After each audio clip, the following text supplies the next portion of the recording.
Okay, I'm gonna start this video off with a bit of calming zen for me. This is the Ocarina,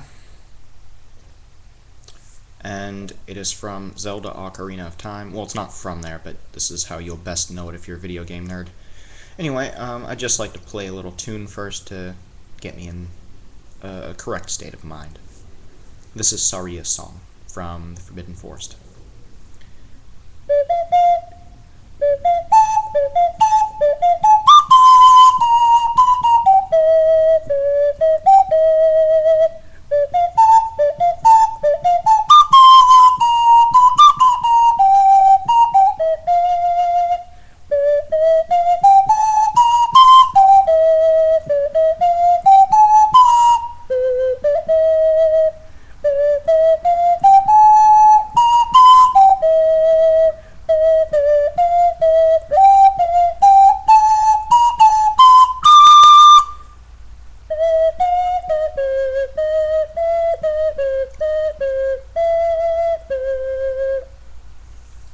And there are some off notes because I'm not that good of a player, as you can obviously see here, but it calms me. Okay, so to go into war. Now, this is an interesting theory for me, and it's a rhetorical question, because I would like to see your comments on it, and it's also a statement.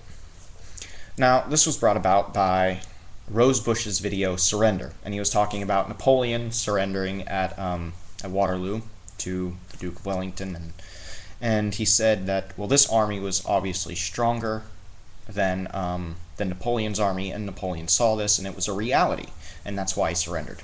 This has nothing to do with that, really. It just brought about an interesting idea. Armies are stronger than one another. We can all agree with this. But what starts a war? Debate starts a war. When somebody says, well, my idea is better than your idea. When I say, this ocarina is blue, and you say, no, it's green. Well, you can see, well, maybe you can see that it's blue. Okay? Trying to show you in the correct light, but my webcam isn't all that great. So obviously my ocarina is blue, and you'll say it's green. How does punching you in the face make this ocarina any less green and any more blue? How does going to war with a country make its ideals any less right and your ideas any more right? How does saying my army is better and bigger than yours make your ideals stronger and better than mine? I don't understand this. I don't understand. Well, let's take the Crusades, for instance. We thought, the Christians, and I say we, this is kind of ironic. Okay, the Christians thought that that our ideals were stronger than the Muslims, and so we should have the Holy Land and not them. We thought we were right, and I'm going to use we because this is the culture I come from, and this does not mean I'm Christian. Does not mean that I'm of this. So anyway, we said, all right, we're better than you, so we're going to try to win this war. Now let's say that the Christians were right, but we lost. The Christians lost, you see, and it was all over a debate. We were trying to debate that we were right and they were wrong, the Islams. Okay, but I don't see how this proved anything. How does winning a war prove a debate? Because they're two opposite things. There are two different type of wars here. One is debating war, and that is used by your brain, and it's basically saying, my ideal is better than yours. Okay? And the other is a strength thing. The other is, tactics and weaponry and all this, and this has nothing to do with debate. It honestly doesn't. It just kind of baffles me that we use war to prove that that we were better, that our ideals are stronger. So I have a new idea. Let us have an army of debaters, master debaters, and cunning linguists. Those are puns, by the way. So if I wanted to say, for instance, this wall is white, and you wanted to say, no, this wall is gray, would it help anything at all if I were to say, I'm going to take a whole bunch of my friends and come beat the living shit out of you because I think this wall is white and you think it's gray? Does that make this wall any more white or any less gray? No, it doesn't. And this is the same thing that you can apply to war. Does it make us any more right or any less wrong because we win a war? No. It just means that our army was stronger than yours, and that's all it means.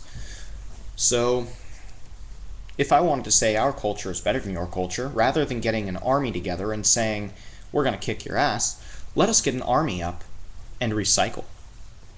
Or find out more about vertical farming, or sharecropping, or ways to preserve our planet.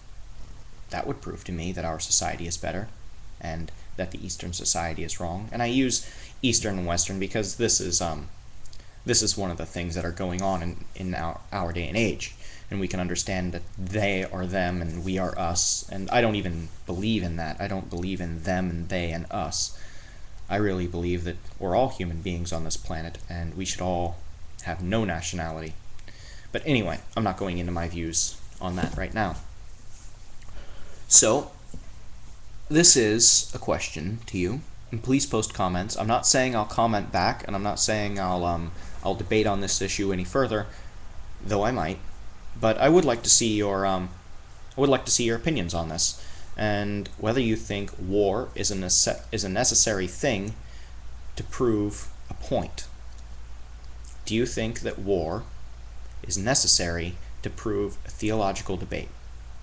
And if you do, I would like reasonings for this. And that's all I really have to ask and to say. So, I thank you, and hail Satan. Also, I do say hail Satan. I would like to clear this up once and for all. I'm not going to say this on any other videos. Satan is Hebrew for the adversary, the enemy. I am the enemy of religions and such as that. I'm not going into it any further. You can look up Levian Satanism if you really want to know anything else about it. Because I've explained this, and a lot of people still ask, why do you believe in Satan and not God? I don't believe in Satan. I don't believe in any deity or devil or demigod. I believe in humans, earth, things that we can touch, feel. Fire. Okay? I can actually feel the heat, alright? I can't explain what this fire is, just like a lot of people can't explain what or where God is. However, I can feel it. Anyway, it's proof that it's there because, well, I can feel it. It's physical proof that it's there. But anyway, I'm not going into this debate right now. I would just like to ask my questions on war, and please comment if you have an opinion on this. Hail Satan, and that's it.